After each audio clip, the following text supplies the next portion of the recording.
So a person with abdominal bloating, I feel full right after eating. What will you tell them to avoid in terms of food? Okay.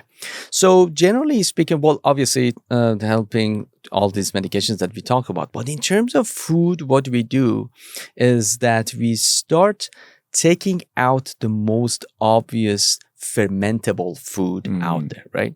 So it's, remember, bacteria don't like proteins. Bacteria don't like fat. They love carbohydrates. They like sugar, right? So, I mean, a rule of thumb is that the less sugar, the better, right? But I mean, in real life, I mean, how am I supposed to avoid that, right? So the big things that we suggest to avoid, number one are artificial sugars.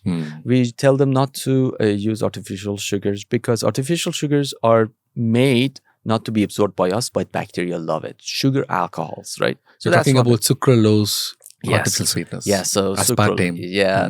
Aspartame is actually good to that because that's a protein one. It's a dipeptide that breaks down. But sucralose, that's not a good idea. Okay.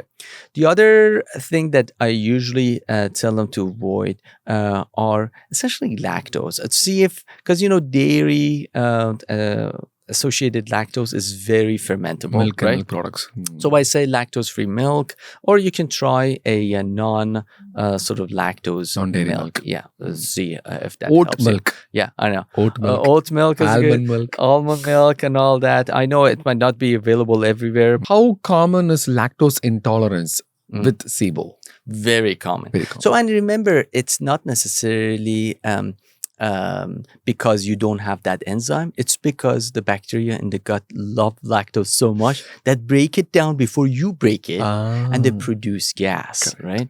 So that's one of the reasons that they have lactose. They can't tolerate lactose.